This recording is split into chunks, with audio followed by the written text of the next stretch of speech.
Hi, here's Bob Hatton. Here is the Encourager.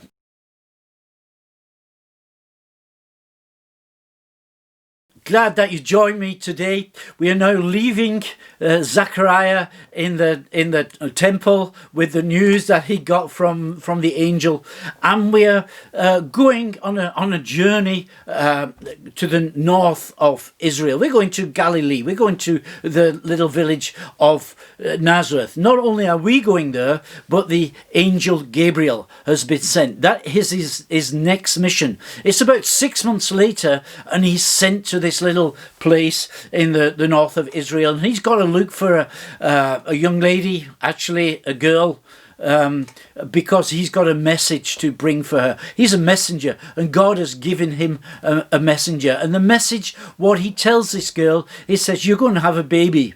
Even before you have any kind of relationships with a man, you're going to have a baby, and God is going to give you this baby. And of course, that's absolutely impossible. This was mission impossible.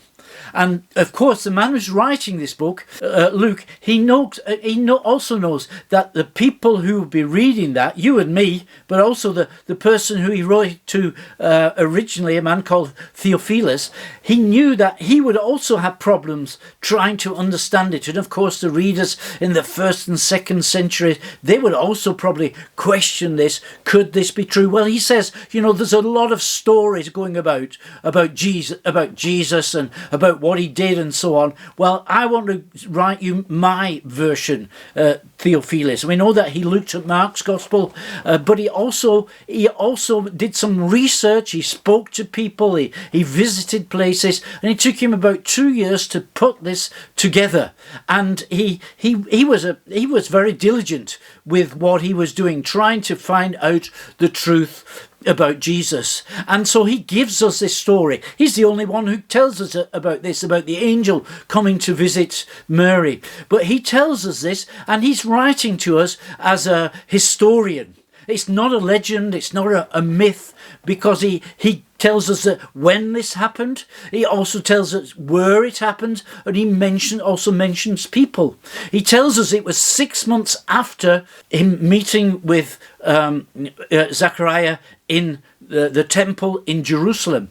And we can, this happened about December in the year 6 BC, which meant that Jesus was born about September in 5 BC. We've got a time frame for this. It was once upon a time this or that happened, but it gives us an exact time frame. And as we read through Luke's gospel, that comes again and again, where we get exact a time frame for when all these things were happening. Then he gives us a place as well, and he says it was in Galilee, which is the province north of Jerusalem. Jerusalem was in the province of Judea, and Galilee was north. I think Samaria came first of all, and then Galilee was in the north. And this was happening not even in a city, not even in a town. It was in a small village. And he mentions the name. He talks about the Virgin Mary, who was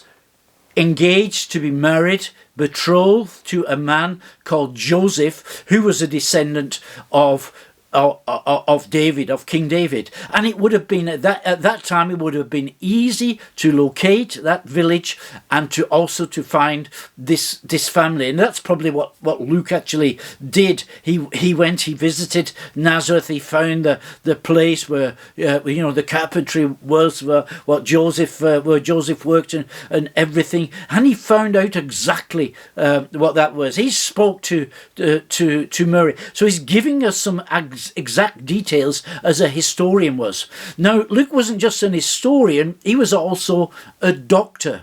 And he was writing from a different viewpoint, as for instance Matthew was. Matthew, who wrote the first gospel, he also took stuff from Mark. But Matthew, he was a tax collector. He was one of Jesus' disciples, and he reported about the coming of Jesus from the point of view as an official, or the point of view at least as a man, which was according to the customs of those days.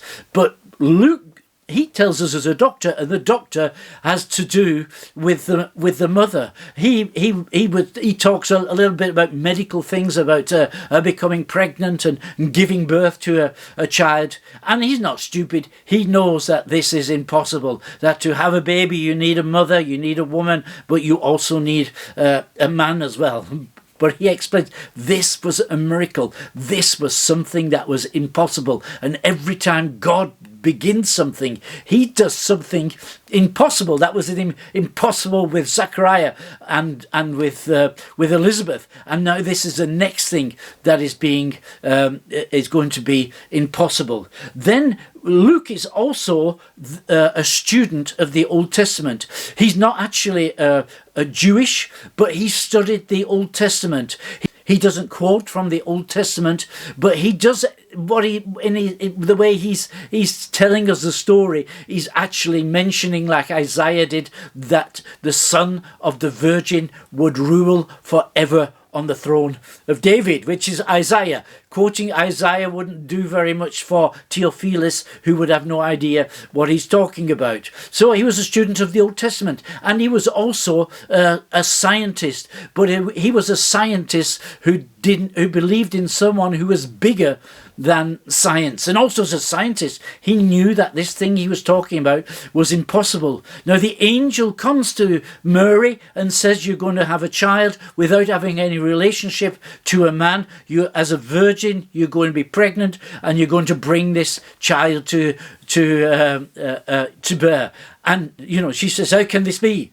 She's not talking from doubt or from disbelief as Zachariah did, but she's more confused, bewildered than anything else. And he explains to her, he says, the Holy Spirit will come upon you, and God, the hand of God, will overshadow you. And yeah, it is impossible. That what with man is impossible is possible with God. This is a fantastic story. But as we start to read Luke's Gospel, and you go on into the next few chapters, we are confronted again and again with a God who does things that are impossible.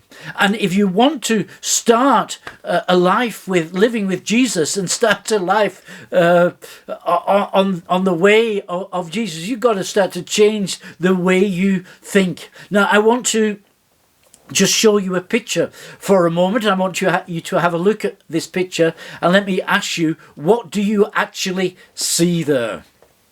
Now, some people would immediately see an old woman with a big nose, but other people see a young woman with a fancy hat on her head.